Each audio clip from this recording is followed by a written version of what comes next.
Welcome to Mindful Living with Neil, the podcast where we explore the world of mental health, spirituality, personal growth, and mindfulness. I'm your host, Dr. Neil Shah, a psychiatrist and a mindfulness coach on a mission to transform the mental health of 1 million people on this planet using techniques from modern psychology and the timeless wisdom of ancient mindfulness. In each episode, we'll bring you practical tools, inspiring conversations, and insights from industry experts. So, whether you are someone looking for solutions to your mental health challenges, seeking spiritual growth, or have the desire to live a well balanced and holistic life, then this is the right place for you. So, let's begin this journey together towards a happier and healthier you, one mindful step at a time.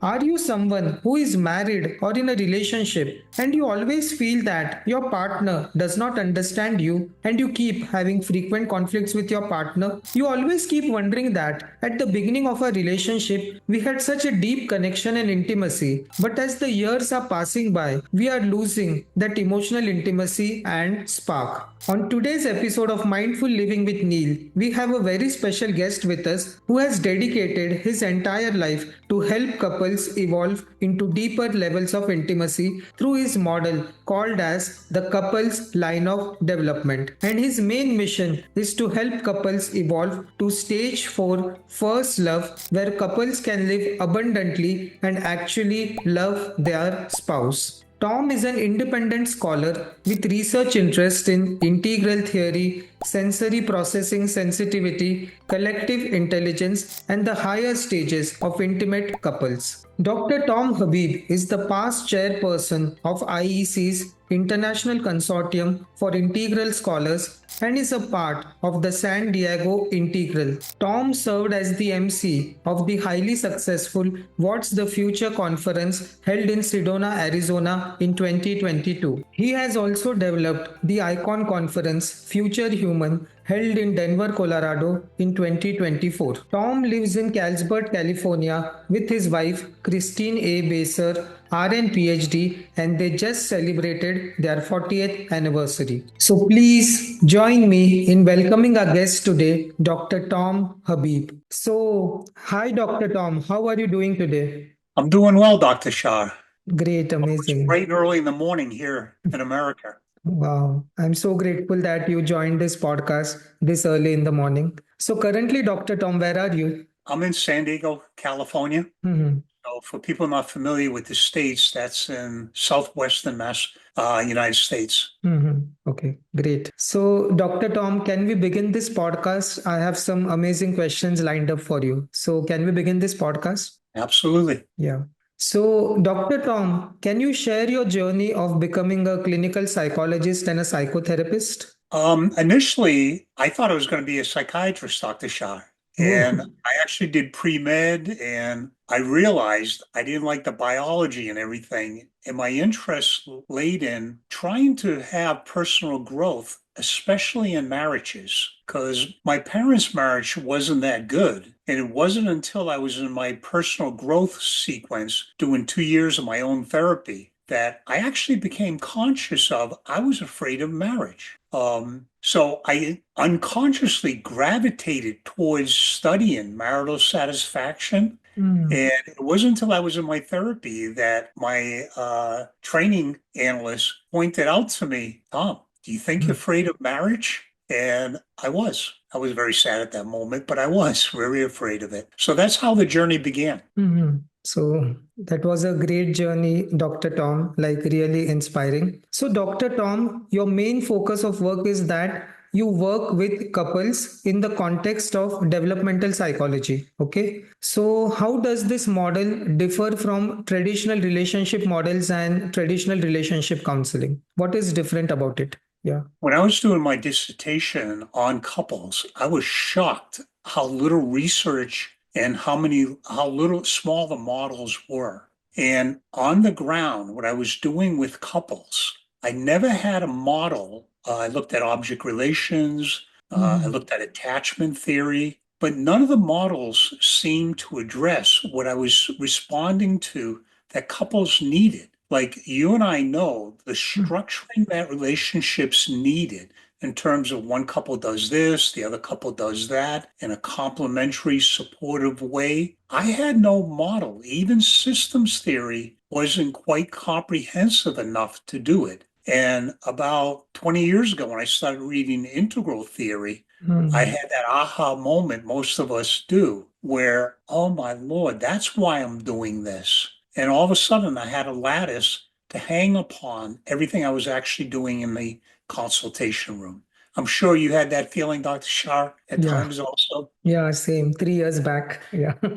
So this model is based upon, obviously the culture I've practiced in. And you can see these quadrants, the upper right, lower left, lower right. These are all quadrants. But if I was going to rewrite the marital vows, this is what I would write. Would you take the temper tantrums, the sensitivity, the overreactions, the insecurities, the character defects, the control issues, the unrealistic expectations we're going to touch on today, the Hmm. unresolved family issues, the uncontrolled regressions we're not going to touch on today. That's another presentation maybe we can do. Hmm. For better or for worse. At least they got the last part correct. For better or for worse, they were preparing us for. Because there's so many things that go into when a couple gets married. So, just very briefly, in the quadrants that Dr. Shah has probably taught you a little Hmm. bit on, Yeah. you can see the individual upper left, what goes on with you in your individual developmental history has a huge bearing upon how you show up in intimacy. How much exposure can you handle? I don't need to tell India about the cultural expectations. Hmm. Dr. Shah, in my own research since we've spoke, has shown me you're undergoing many things that the states did in the 60s in terms of the turmoil and the Hmm. changes. Your individual physiological response. I've seen a lot of couples that they say they want to be closer, but when they're that vulnerable and that transparent, you can see them physiologically retract as if they're in a danger situation. And then finally, the strength of the couple relationships. Have you seen that physiological response, Dr. Shah, in a Yeah. couple? Yeah. Yeah, it's pretty amazing how that Hmm. happens, Hmm. that you open them up and they pull back. Hmm. Yeah. So, So mhm. here's the quadrants I just showed you on the bottom, and here's the couple line. And this goes to the developmental history of the relationship. We each have our own individual developmental history, but the relationship too has a developmental history that most couples are going to go through. And it starts at the bottom, safety and attraction. It Hmm. moves automatically into roles as reality hits, meaning you begin to realize who you met isn't perfect. If you get good at the relationship, you turn to a relational level. And a relational level is a partnership level that India, my understanding, is beginning to experiment with Hmm. uh, great turmoil. And Yeah. that's what happened in the States and is still happening because you're going from roles that are assigned culturally to relational that's a partner love. Hmm. First love, I've spent a lot of time. How do you get to relational to first love? This is where the potential of the relationship takes off. And hopefully today we're going to have enough time that I can show you some steps to do it. And then there's spiritual love, the highest level that I've rarely seen. Should I keep going and explain these in more Yeah. detail? Sure. Yeah. Sure, Dr. Tom. Yeah. So now, in cultures where you pick your own relationship, and sometimes I wonder if it's better. I do think it's better. It's incredible when we meet somebody. They're wonderful feelings of romantic love. There's powerful attraction, absorption, and it's really the projection of the ideal, meaning we're imagining love and the chemistry, the sexual chemistry going on. So the experience is, oh my God, I've met somebody so wonderful. And Dr. Shah, I'm sure you've had this experience on this type of relationship. Yeah. You ask them, tell me a few things wrong with the early relationship. They can barely think of anything. Hmm. But 5 years down the road, they can write 5 pages what's wrong with them. And it's okay. It starts out as an ideal. And as we said, this emotional enthusiasm fueled by bodily sensation versus the much more developed empathy and understanding that doesn't happen till first love. If you watch romantic movies, I watch them with my wife, who's also a psychologist, just so we can see where the cultural expectation is at this point. And there's a pre-trans fallacy in this stage. And I wanted to find that. Do you remember the pre-trans fallacy, Dr. Shah?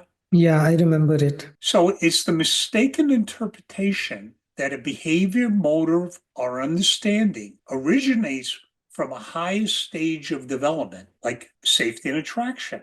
It's Mm. a mistaken interpretation. You don't even know the person. When you think of the language, love at first sight, well, it's a form of love, but it's more of a projected ideal. It occurs when one confuses emotional enthusiasm fired by bodily sensations with the much more developed capacities of empathy and understanding. And of course, that's where Ken Wilber developed in 2000. And this applies in many, many places. Mm. So, what gets us out of safety and attraction is time, usually a month, no more than 6 months, because we begin to realize that our partner is not perfect. They have a lot of their own issues. So, the imperfections combined with our own limitations, remember, individually, we all have our own limitations Mm. when it comes to handling intimacy. And now we got to move in. We got to begin to structure in the lower right all the roles we have to play. How do we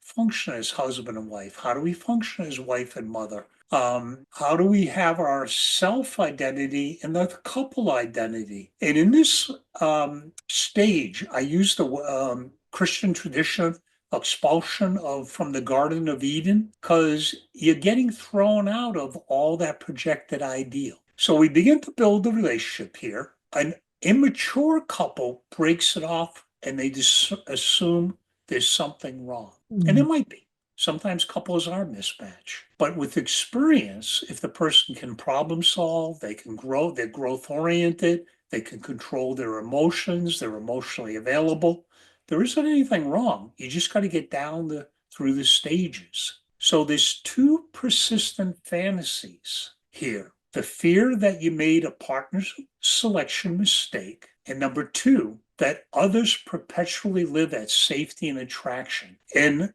a lot of the movies show that, boy meets girl, they have this wonderful love, and they live happily forever. Mm. And that's when my wife and I chuckle because we know there's a lot of work to do. And the cultural messages just have not gotten there yet. So that's role stage. If you survive this, and you often do, most couples are trying to get into the relational. Even here in the States, there's still traditional issues going on that Mhm. I understand that in India, you're really struggling with them, that fight out of there.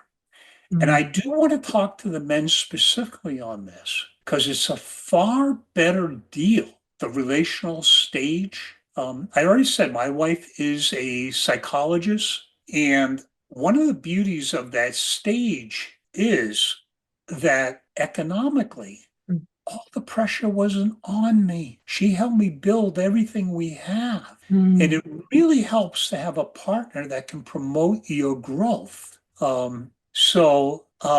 Do you find that true, Dr. Shah, too? Yeah, Is yeah. In Yeah, India, it's happening now. Like both the couples, they are working together and they are contributing economically. So we are noticing that in this generation. it really helps. It takes the pressure off of men, and you have time to have a life. And then if you don't get dumb about money, I'm often telling people, you got enough money, you don't have time. So you Mm. got to watch all that cultural junk and stuff because the way a lot of societies are configured, the more the better. And Mhm. that's not true. Yeah. So in the role stage, I talked about a lot of this. React. This is a very reactive stage still. There's a lot of unfinished developmental issues. Couples confuse merger with communion. There's a difference. The womb is the most common entry point for intimacy. Something goes wrong. The couple really lets it all hang out with the regression. See, I said I was going to talk about regression, but there it is. Your partner hopefully goes, sweetie, I didn't mean to hurt you. Are you sure? Yeah, I didn't mean to hurt you. Well, you really did. And the couple moves on. They get vital supplies in that moment of wounded intimacy. But when you think about it, do we really want to use the wound as the entry point to closeness all the time? That happens all the time. We miss the other entry points all the time. It's amazing. So, that's why the tearful experience, due to the intimacy, it opens up. And there's regression I just touched on. I think you have a feeling, or decompensation, meaning occasionally a couple really falls apart, which is really painful. Mhm. So I already talked about the ideal, that projection of the ideal. And forgive me, I only have the Western influence Mhm. on this. Did I get the first one? Oh, I'm sorry. Here's the first one. I love this one in this cartoon. The couple's together. Mhm. My ideal woman knows what the infield fly rule is. That's in baseball, the infield fly rule. Mhm. My ideal man knows what a credenza is and can lift it. In a moment in reality, they realize it's not going to happen Mhm. that easily, and they're left with that moment of despair. It is tough. This ideal, Dr. Shah, I'm sure on the idea of the men's movement, Mhm. looking at men's ideals, and us men, we know what we do. We look at beautiful women, we go, whoa. And in reality, they're just people. And that's another projection. We still do it. I do it still. So on this cartoon, I'll tell you what, Millie, I'll start acting like the guys in your soap operas, when you start dressing like the girls in Victoria's Secret commercials. And another moment, they know it's not going to happen. But I love this cartoon because we can see the ideal, especially the woman's ideal. Mhm. There's some research, Dr. Shah, Mhm. that show there's 20,000 women in America that read 20 or more romance novels a month. Oh. That's women's pornography. I think, the author, Dr. Warren Farrell, that's Mhm. his research that Mhm. shows that. But you can see what a woman's ideal is about. But it's getting more to the empathy and the reality of what each couple does on the relationship. Should I keep moving, or do you have a question in here? No, you can keep moving. No problem. Yeah. So, in the ideals, Mhm. we got to make sure the ideals don't contaminate contentment. Think of what I'm saying. Contentment is huge. It's much larger than happiness, contentment. And it's interesting, a meditative tradition like in India, Mhm. mentioning the word contentment, Mhm. it is a very meditative thing. We already touched on women and men's ideals that could contaminate contentment. Ideals lead to distortion. They can be an aspiration when they're healthy because there are deeper love. Most people, they have the ability to imagine love far greater than they have the ability to help it come forth. Does that make sense what I'm saying there? Yeah, yeah, very deep. Yeah.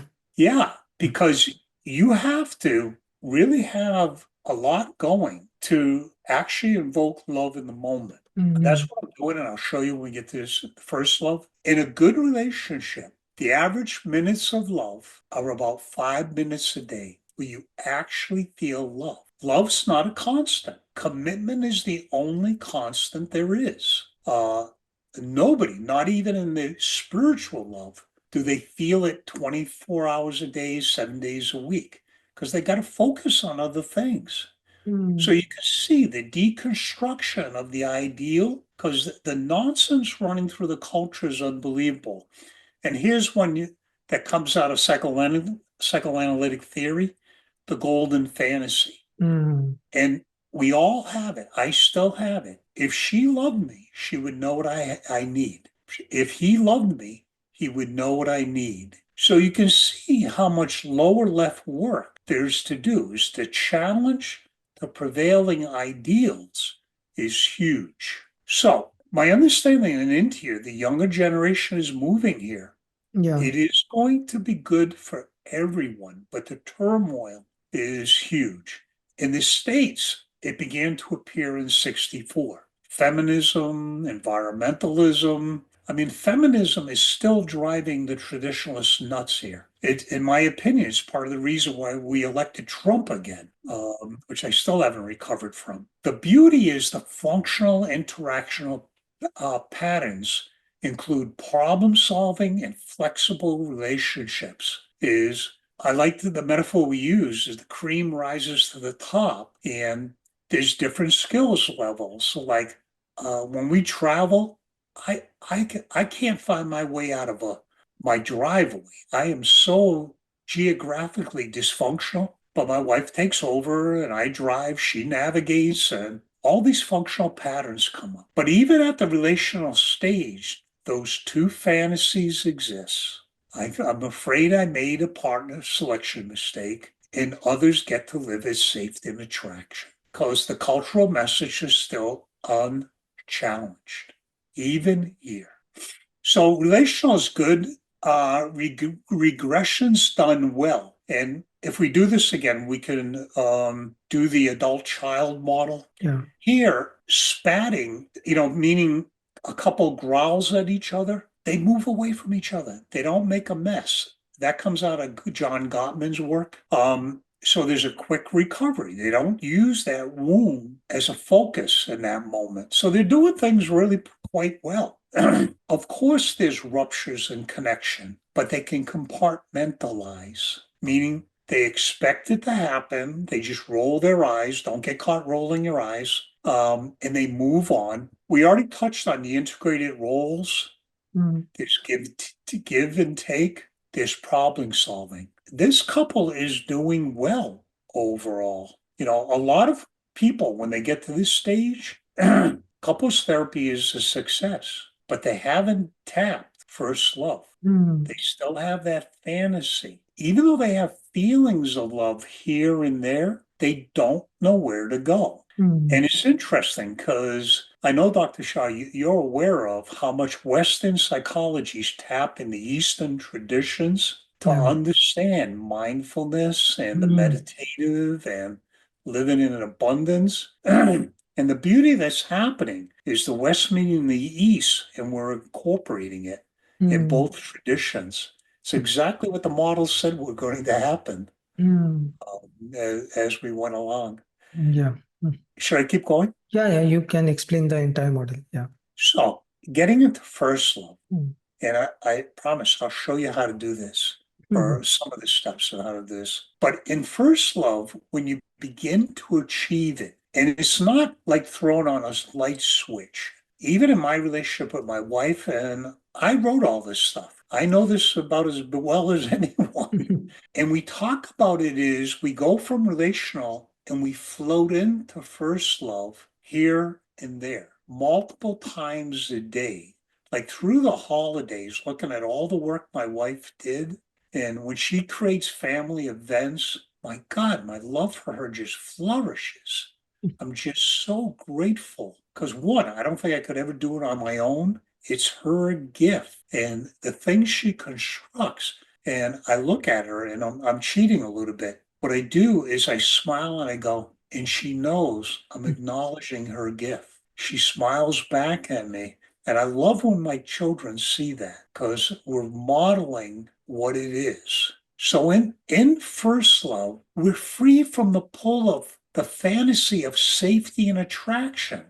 Those fantasies. And to you men out there, I can still look at a beautiful woman and go, whoa. Usually when they begin to talk, I go, been there and done that. I don't want to do that again. Because with that package comes earlier developmental stages. I've already done those. I don't want to do them again. So it's not that that goes away, it's that Mm. it gets channeled into more. In first love, in that level of exposure, and transparency, you've got to be able to calm the physiological reaction. And one of my colleagues in Israel, his name's escaping me, sorry, Mhm. he has a wonderful example of this. He goes, when man climbed out of the tree, the one that sat at the base of the tree went, this is a lot more comfortable, got eaten by an animal. The Mhm. ones that did this went on and survived, and they Mhm. bred over and over again. And we know, Dr. Shah, at the cognitive level,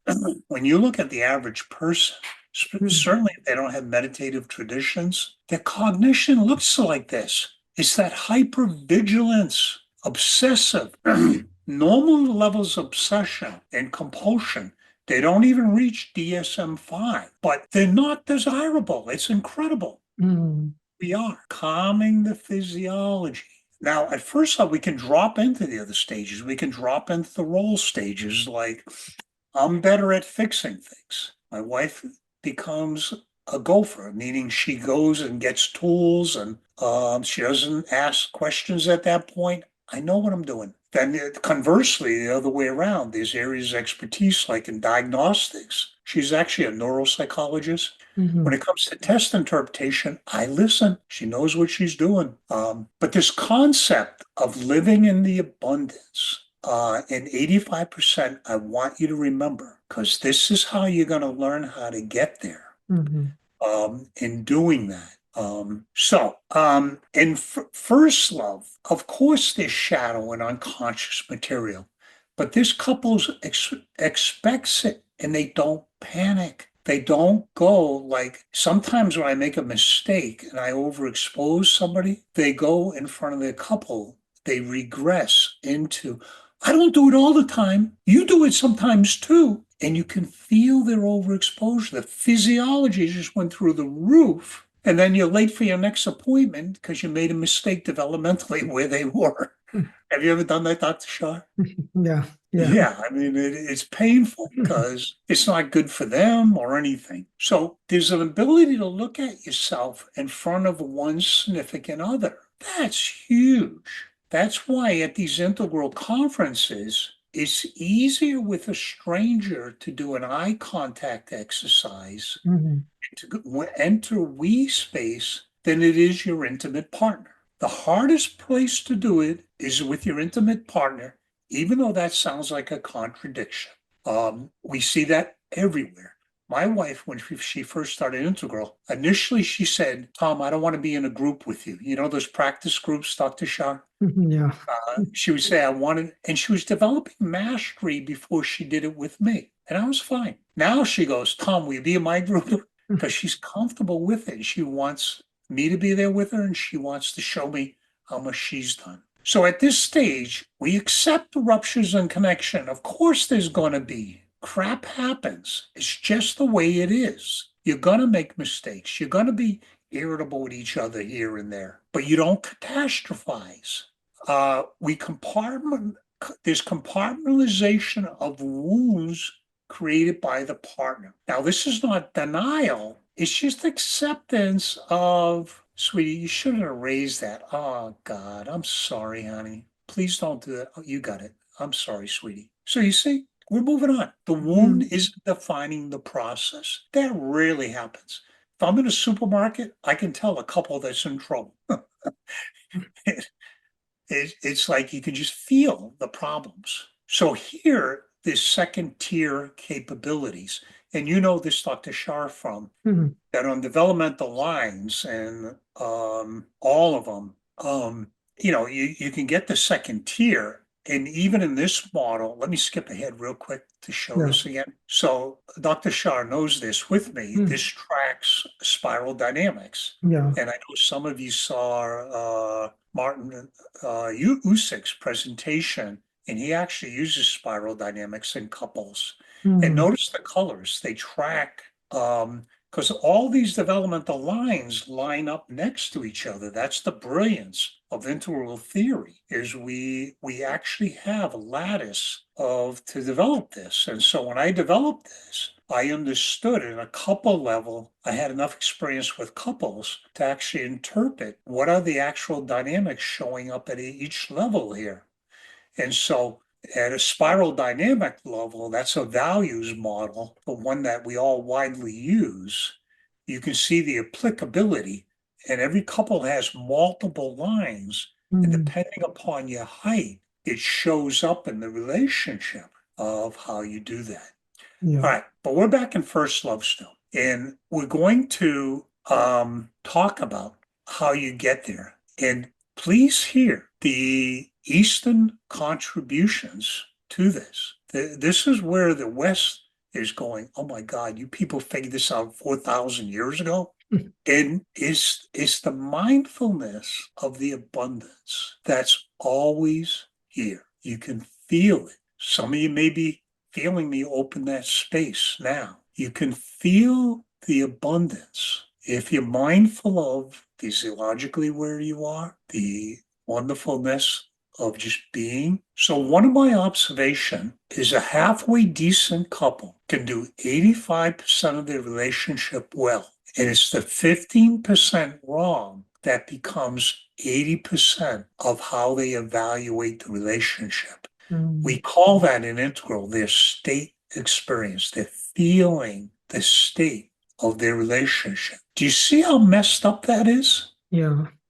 And I'm sure you've had this experience that Yeah. hypervigilance causes a focus on the 15%. Mm. So individually, if they're not developed, and then understand the applicability to the couple, then the relationship is going to suffer on it. Mm. So that's what happens. And just real quick, I'm going to do spiritual, then I'll show you how to get there. Yeah. I've never seen a couple that's spiritual love. Mm. I'm taking all that developmental data I understand, and I'm estimating what it is. Do you know Jeff Saltzman Yeah. in Boulder? Yeah. He told me him and Chuck are actually at Spiritual Love, and I tried to do an interview with both of them. He hasn't done it yet because I said, "Well, let's do an interview together. We'll post it." Mm. And I did meet Chuck last May in Boulder at the conference and the Icon conference that all of you are welcome to attend online in 2026. Yeah. So I'm curious if there actually are there. Mm. But this is rarefied ground. Both members are deeply into second tier capabilities. They can bring it. Now, notice, of course, there's the deficiencies. They explore them without catastrophizing. Both people take ownership and they integrate them. Transparency and communing is easy. They're not overreacting to the exposure. They can go, whoa, I didn't see that. Let me get my breath. Whoa. Mm. See what I mean? The physiology isn't kicking in. The cognition is running the show. And they're signaling their partner, how do you react in this moment? Yeah, yeah, I'm glad you see that. Do you need a moment? No, that was great. Can you see more? Do you see more? We call that joint witnessing. Witnessing is what the Asians developed. Thank you very much. We appreciate it. Mhm. The joint witnessing serves to open space greater than either can achieve alone because they're at the same wavelength going, what do you got? See more, open more. Oh my God, that's wonderful because they're actually there. Excuse me. In non-intimate relationships, we're building Icon 2026 right now. Excuse me. And we developed a co-creation committee, Dr. Mhm. Shah. Yeah. And Layman Pascal's on it. Have you seen Layman's work? Yeah. Amazing people. Mhm. Bucka Walsh, Jill Thomas, my partner. Um, she's on it, and Shara Masinska. These people can open space. This is second tier Mhm. capacity. And the idea of the co-creation committee is looking at what do we want to do next time? Can we actually think into the complexity of it so it shows up in a very complicated, integrated way? It was an amazing experience and having those people together. I mean, we finished our work last week and Mhm. we were like, do we really want to break this up? Mm. Of course, we have to because we got to bring it to committee level now. but it was extraordinary being with people like that. Intimacy is going to be the hardest part to get there. So just to finish this, to because Mhm. I love people getting this intellectually Mhm. because it exceeds their potential. So at this level, intuition and those subtle energies always with us, heightened presence during peak experiences of love.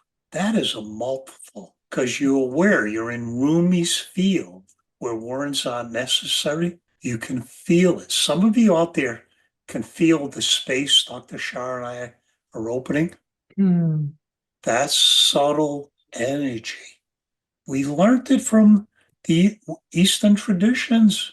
Mhm. So ongoing creativity advances into novelty. You hear the Whitehead contributions, the experiences of the beloved. So you don't want to get depressed on that. Mhm. You felt it. Imagine Mhm. and remember, we all have the ability to imagine love greater than we can do. I'm not sure I could even do spiritual love.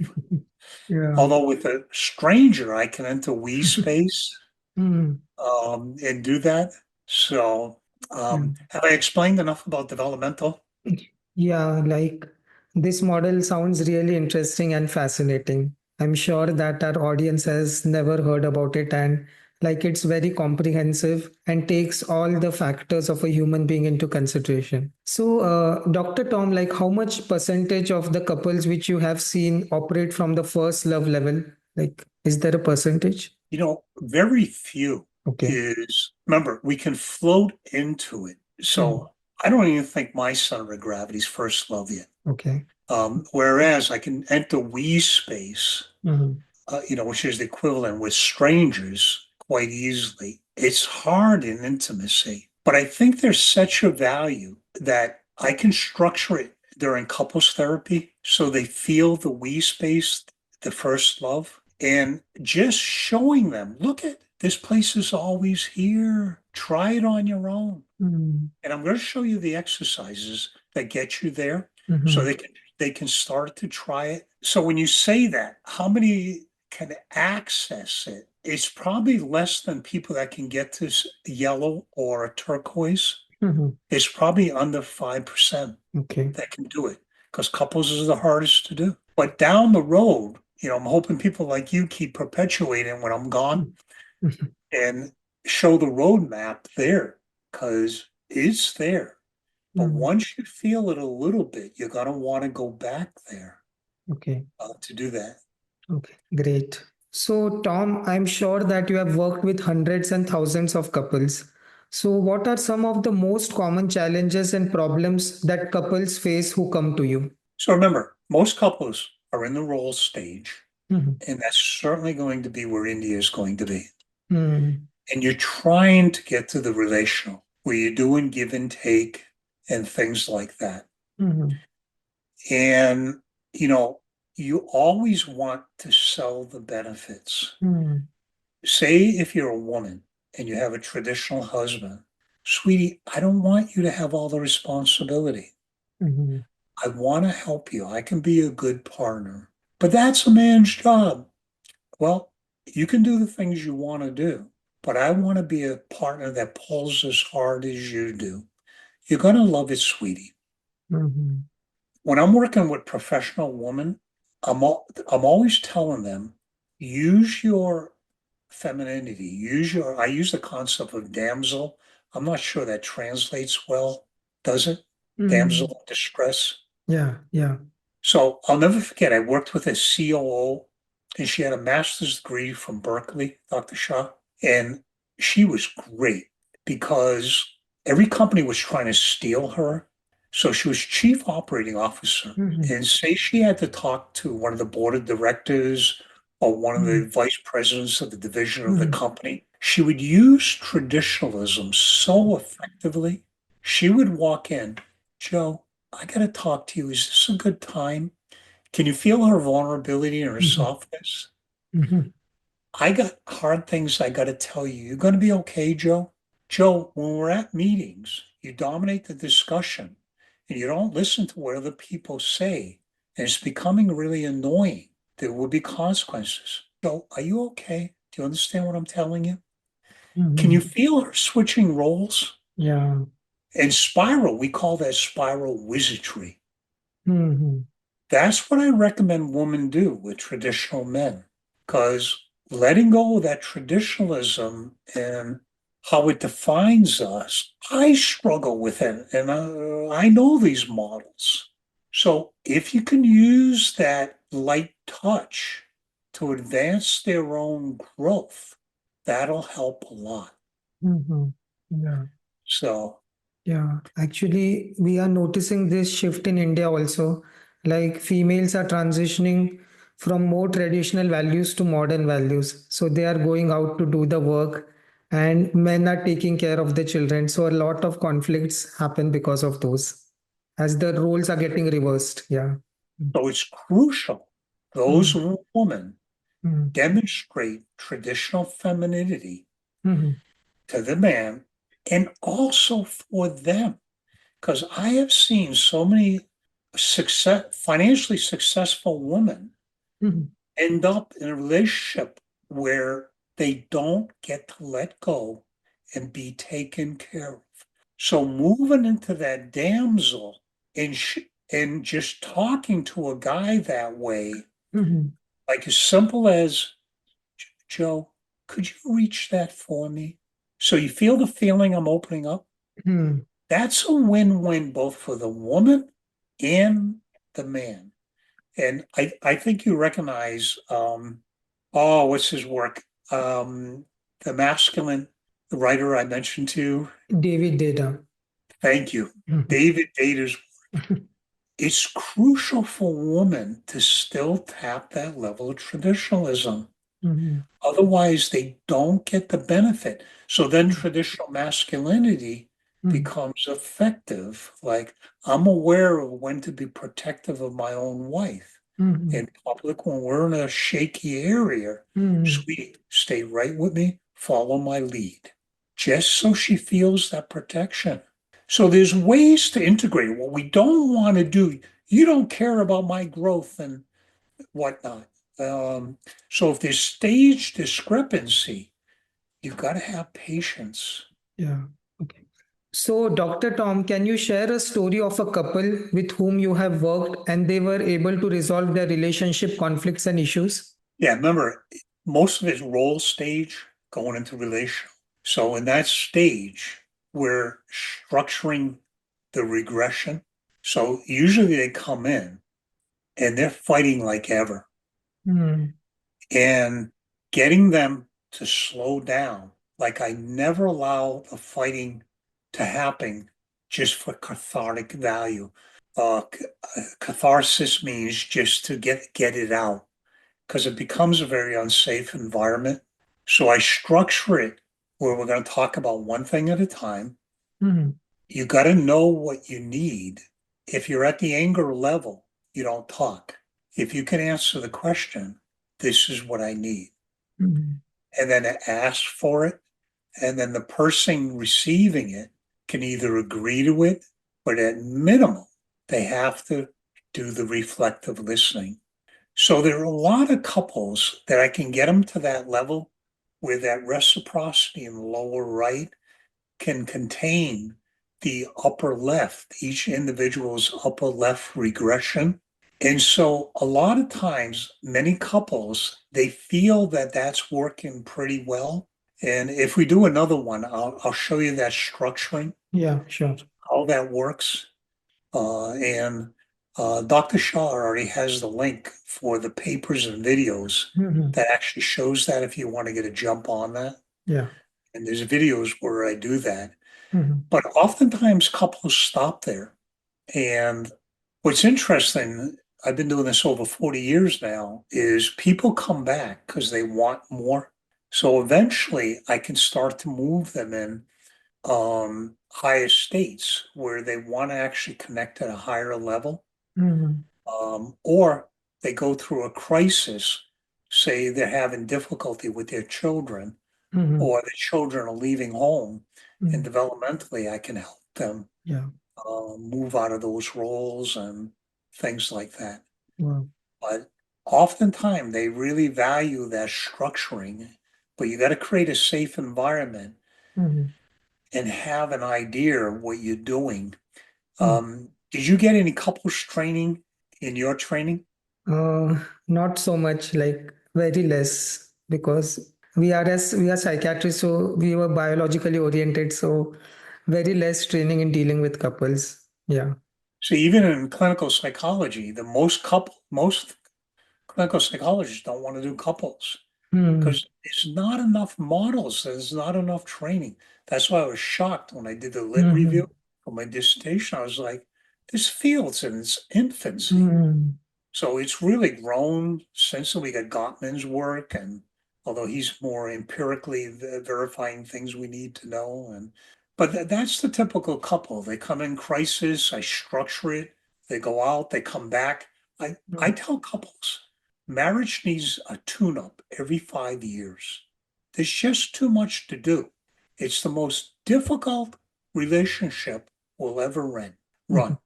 Yeah. And a lot of couples just coexist out of economic necessity.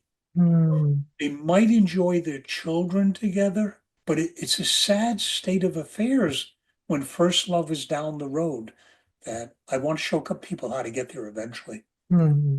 Yeah. Yeah. So that was really interesting, Dr. Tom. So, Dr. Tom, like most of my audience, they are interested in mindfulness and meditation.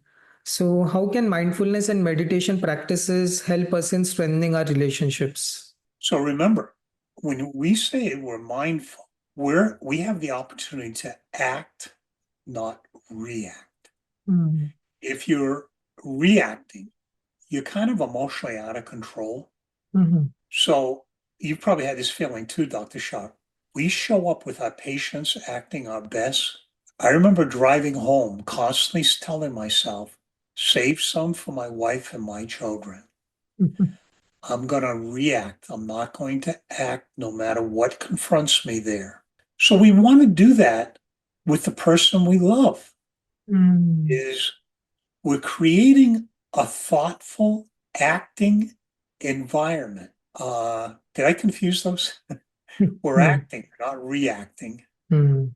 We're going to act with thoughtfulness ahead of time. That means ahead of time. When they're not at their best, you're going to say something. We're not ready to talk. We'll talk later. Mm. Somebody's going to be in control. Because if you're both out of control and that's the other talk, it's Mhm. just going to regress into a mess. Mhm.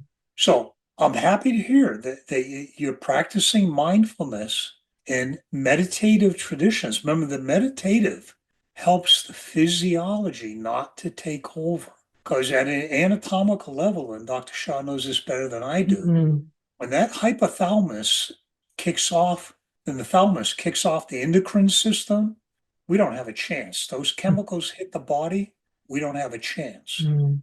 But when we walk into that situation ready, I use a joke with my patients. When you walk on my psych unit, I expect you to be under control, not reacting like that. So act, don't react, and do that certainly for your spouse. Because the more we stability you create, you're creating a container where both of you can show up in a safer way. Mhm. So even if one of you are developmentally ahead, when you create that container and invest in it slowly, your partner will come along. So Mhm.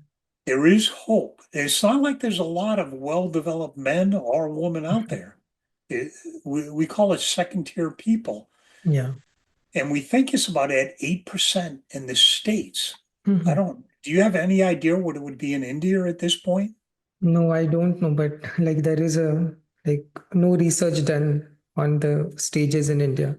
We only have the Western data, but I feel it will be around 1% or maybe less than that. Yeah. Well, it's just starting to happen. Mhm. So Yeah, because in India, no one is talking about integral.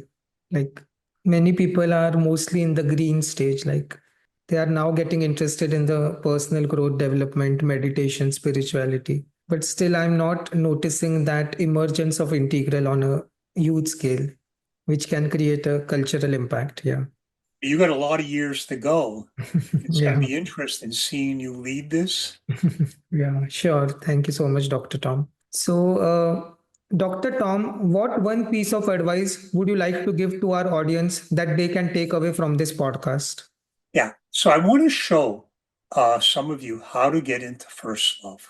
Yeah, sure. And you can practice this even with friends, but you can use it if you have a spouse that's willing to do this. That would be great. So, this is an exercise. If you ever go to an integral conference, Mm-hmm. you'll probably do this. And I do this in couples therapy. All I want to do is get a couple to look into each other's eyes, Mm-hmm. try to synchronize their breathing, and you can't smile. So you Okay. can see what I'm doing. I'm calming down the physiology because it's amazing how eye contact sets off that upper right, that physiology to do that. Mm-hmm. At home, the way we do this that I'm finding a lot of success with is to do the eye contact exercise when you're watching a movie. And what you do is, you know how when you're watching a romantic movie Mm-hmm. or a movie when it's about children, Yeah. and something very sensitive happens, like Mm-hmm. especially with children. It's very poignant in that moment. I experience it as my chest, I feel choked up. I'm tearing up. Sometimes I even don't want my wife to see me. Isn't that amazing? But before you watch the movie, if you agree, pause the movie, you have all that energy, you agree with your partner, you're going to look at each other for 2 minutes. Don't giggle, don't speak, just hold the energy together. Think of what we're doing. We're laying down the physiological pathways Mm-hmm. to handle that level of amperage. I'm borrowing that word from electricity, amperage. And we're laying down the circuitry that can actually handle that. Mm-hmm. So if you're already doing mindfulness and meditative, you're calming it down. And if you're already doing that a little bit with strangers, remember where I said the hardest place to do it is with your couple. So if you can do that, even if you giggle once or twice and go back there, I'm finding by the fifth, sixth, or seventh time, Mm-hmm. you don't even need the movie anymore. So you see the corner of that desk in my study? Yeah. The usual day I'm here, my wife is getting ready to go to the office. Mm-hmm. I look at her, and because we've been doing this for about 6, 7 years now, I look at her and I told you this one. I do this with her. I go, and I'm invoking those moments. She stands at the edge of the desk. She smiles. She usually says, I gotta go. I know, sweetie. But you can feel I'm lighting her up at that moment, and I don't need the movie. Mm-hmm. See how that works? Yeah. And so, what am I doing? I'm just taking what I learned from the Asian traditions, the Mm-hmm. abundance. We're being mindful of that woman has done so many things in my life. I'll never forget it. And I'm living in the abundance, the 85%. That's how you do it. It's not picking, well, you got to pick the right person that wants to grow with you. But that's how you get there. Do you like that exercise? Yeah, like it's very simple and easy to do. And like I think it will be very useful for our audience, like who wants to develop that deeper intimacy with their partner. Yeah. Yeah. As you utilize it, if you learn little dynamics of what to do, like one of the ones that my wife helped me understood, when we were to enter that space, she said, Tom, to do this with you, I have to compartmentalize the parts of you that aren't always there. Mm. I was like, oh my God, that's brilliant. Because, yeah, you have to do that. That's where I got the word compartmentalization. Yeah. is, of course you do. But why would I want to bring up a problem during that moment? Because you can Mm. see that moment energizes the relationship with real love, not the fantasy love. It's empathy and understanding. It's not the chemistry. So I'd Great. love to hear what you learn as you try that. Yeah, sure. I'll share it with you. Great. Yeah. So, Tom, like this was an amazing conversation and the podcast which we had. So, for people who want to go deeper into your work, can you share some resources with them?